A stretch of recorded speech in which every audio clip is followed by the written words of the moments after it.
Bharatiya Janata party का नाम नहीं है, लेकिन इलेक्शन कमीशन ऑफ इंडिया कहता है कि अगर आप तानाशाही की बात करते हैं, this is a criticism of the ruling party. यानी इलेक्शन कमीशन ऑफ इंडिया खुद मानता है कि भारतीय जनता पार्टी इस देश में तानाशाही चला रही है। तानाशाही के किसी भी विरोध को वो भारतीय जनता पार्टी का विरोध मान रहे हैं।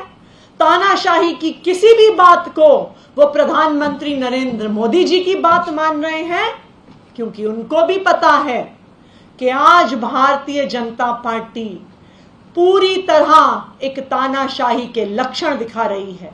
जिस तरह से ईडी और सीबीआई का प्रयोग करके विपक्ष के नेताओं को जेल में डाला जा रहा है, जिस तरह से कांग्रेस पार्टी का बैंक अकाउंट सील किया, और जिस तरह से अब आम आदमी पार्टी के प्रचार को रोका जा रहा है, ये साफ साफ दिखा रहा है कि आज इस देश का लोकतंत्र खतरे में है और आज भारतीय जनता पार्टी ने इस देश को तानाशाही बना दिया।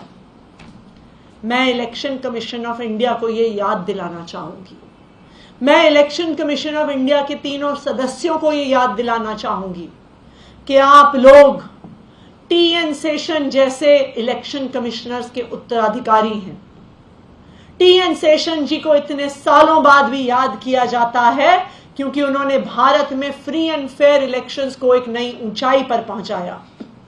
मैं आज के इलेक्शन कमिश्नर से ये अपील करती हूं, मैं चाहती हूं कि ऐसा ना हो कि कुछ साल बाद 2024 के इलेक्शन को याद किया जाए कि ये वो इलेक्शन था जिसमें भारत का लोकतंत्र खत्म हो गया।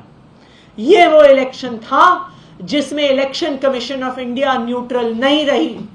ये वो इलेक्शन था जिसमें election commission of India Bharatiya Janata party का एक राजनीतिक हथियार बन गई। और ये वो इलेक्शन था जिसमें भारत का चुनाव पाकिस्तान का चुनाव बन गया। तो मैं इलेक्शन कमीशन ऑफ इंडिया से ये अपील करूंगी कि जो भारतीय जनता पार्टी रोज आचार संहिता की धज्जियां उड़ा रही हैं, उस पर भी ध्यान दीजिए और विपक्ष का प्रचार रोकने का जो आप काम कर रहे हैं उस काम को बंद कीजिए। धन्यवाद। दिल्ली सरकार में मंत्री आतिशी को आपने सुना, ये कहा गया उनकी तरफ से कि आपके कैंपेन सॉन्ग पर रोक लगाया गया है, जिस पर चुनाव आयोग को लेकर वो बेहद हमलावर दिखाई दी। उन्होंने कहा कि बीजेपी का राजनीतिक हथियार है चुनाव आयोग और बीजेपी तानाशाही कर रही है। इस बात का जिक्र करते हुए बीजेपी पर आपका बड़ा हमला, बीजेपी देश में तानाशाही कर रही है, ये उन्होंने कहा कि, और साथ ही उन्होंने ये भी कहा कि विपक्ष के नेताओं को प्रचार करने से रोका जा रहा है, विपक्ष के नेताओं को जेल में डाला जा रहा है, और साथ ही आपके कैंपेन सॉन्ग पर ईसी ने रोक लगाई। रोक लगाने पर मंत्री आतिशी ने यह कहा है कि चुनाव आयोग ने जानबूझ के बीजेपी के इशारे पर यह कहा है। गृह मंत्री अमित शाह ने कांग्रेस और राहुल गांधी पर बड़ा हमला बोला है। उन्होंने आरक्षण को लेकर राहुल गांधी और कांग्रेस पर भ्रम फैलाने और झूठ बोलने का आरोप लगाया है। राहुल गांधी को लेकर और साथ ही कांग्रेस पर भ्रम फैलाने का, झूठ बोलने का आरोप गृह मंत्री अमित शाह की तरफ से लगाया गया है। राहुल गांधी निराधार झूठ बोलकर लोगों को गुमराह करने का काम कर रहे हैं। भारतीय जनता पार्टी की सरकार इस देश में 10 साल से चल रही है और दोनों बार पूर्ण बहुमत की सरकार मिली है। अगर भारतीय जनता पार्टी की मंशा होती कि आरक्षण को खत्म करना है तो हो चुका होता, बल्कि नरेंद्र मोदी जी ने पूरे देश के दलित, पिछड़े और आदिवासी भाई बहनों को गारंटी दी है, जब तक भारतीय जनता पार्टी है आरक्षण को कोई हाथ नहीं लगा सकता। मैं आज देश की जनता को कहना चाहता हूं कि कांग्रेस पार्टी ने हमेशा एससी, एसटी और ओबीसी के आरक्षण पर हमले किए हैं। कर्नाटक में उनकी सरकार आई, 4% माइनॉरिटी आरक्षण किया, किसका कटा? ओबीसी का कटा। आंध्र प्रदेश में उनकी सरकार आई, वहां पर भी 5% माइनॉरिटी आरक्षण किया, किसका कटा? एससी, एसटी, ओबीसी का कटा। और जामिया मिलिया और अलीगढ़ यूनिवर्सिटी में भी आज भी SC, ST, OBC आरक्षण से महरूम है, इसका एकमात्र कारण कांग्रेस की SC, ST, OBC नीति है। पिछड़ा समाज का हमेशा विरोध किया, बाबा साहेब आम्बेडकर को हमेशा परेशान किया और ट्राइबलों को कभी न्याय देने का काम नहीं किया।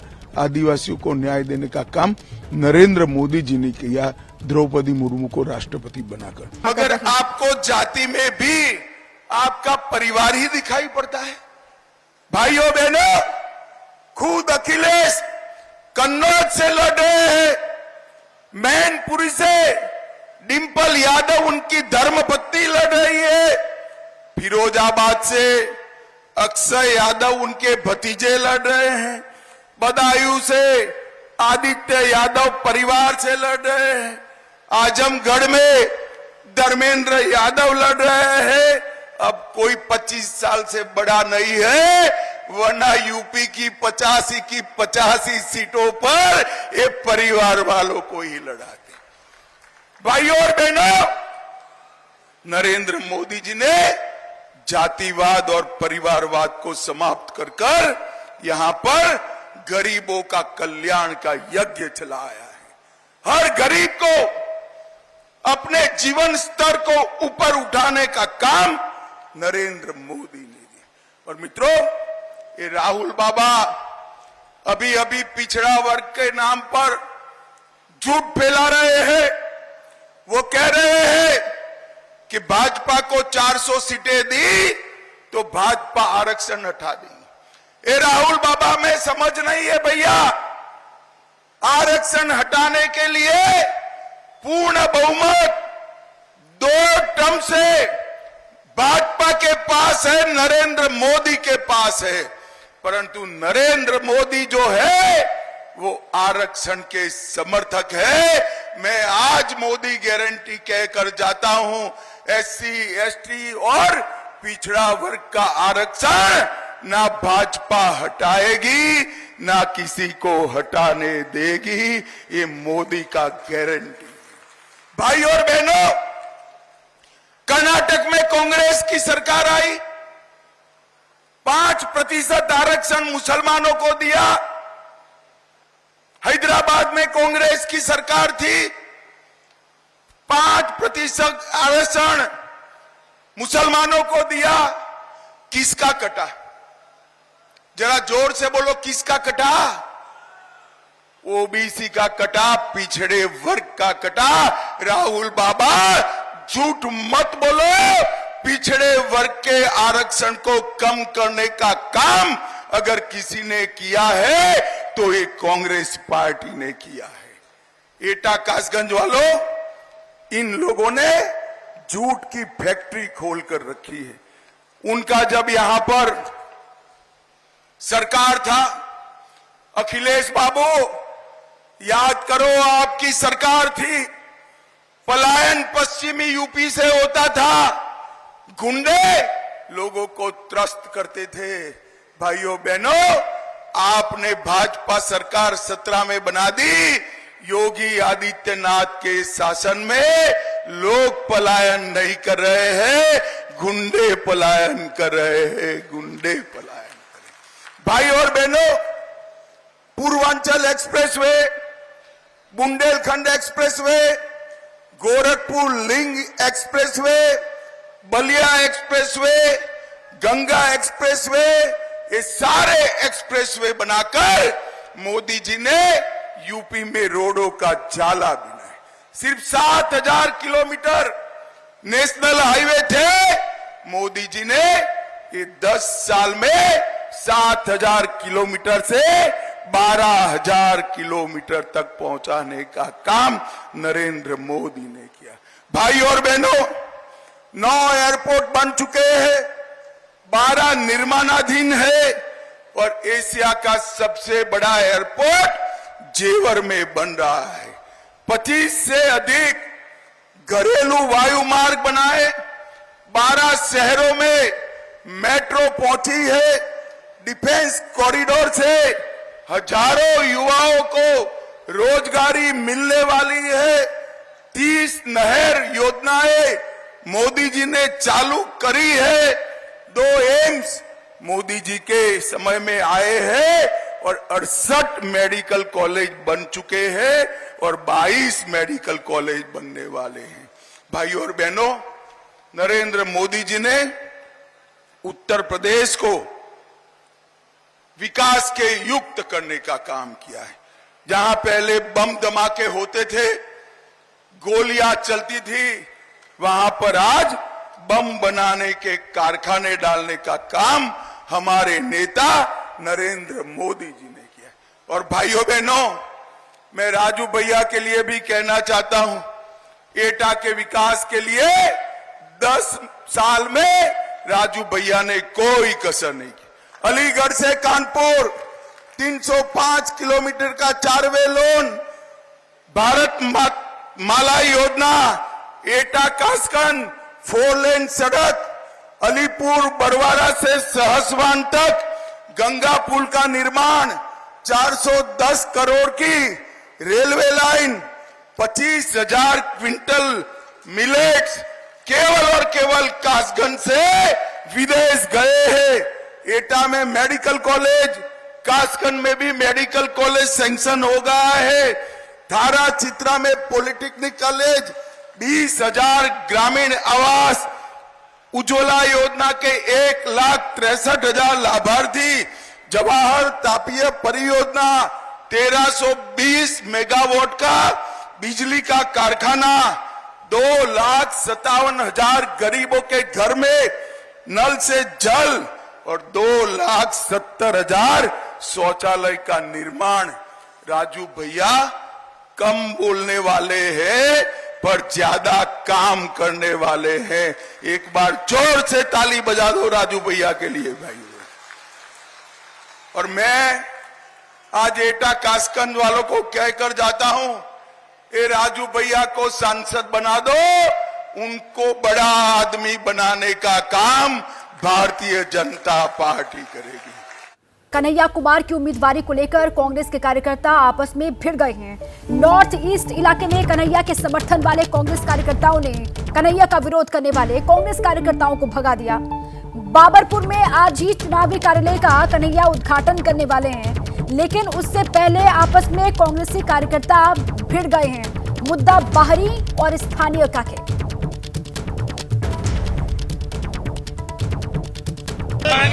कन्हैया कुमार नॉर्थ ईस्ट इलाके में चुनावी कार्यालय का आज उद्घाटन करेंगे और जहां पर इस कार्यक्रम का उद्घाटन किया जाएगा, चुनावी कार्यालय का जो उद्घाटन है वो किया जाएगा, वहीं पर हम मौजूद हैं। आपको तमाम जो कांग्रेस के कार्यकर्ता हैं वो यहां पर भारी संख्या में पहुंचे हुए हैं और इसी कार्यालय का जो उद्घाटन है वो कन्हैया कुमार करेंगे अब से कुछ देर बाद। लेकिन यहाँ पर एक तस्वीर अलग है, क्योंकि यहाँ पर आम आदमी पार्टी के भी कार्यकर्ता यहाँ पर बढ़ चढ़कर पहुंच रहे हैं। कुछ कार्यकर्ता है हमारे साथ बात करने के लिए, उनसे हम जानना चाहेंगे।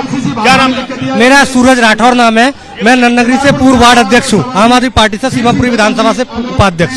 ये बताइए कि आप यहाँ पर पहुंचे हैं, कन्हैया कुमार यहाँ पे कार्यालय का जो उद्घाटन है चुनावी कार्यालय का वो किया जाएगा, क्या सोचना है आपका कन्हैया कुमार को लेकर? क्योंकि लगातार आरोप लगा कि कन्हैया कुमार टुकड़े टुकड़े गैंग के सदस्य हैं, देशद्रोही जो नारे हैं वो उन्होंने लगाए और अब उन्हें कांग्रेस ने जो प्रत्याशी है वो बना।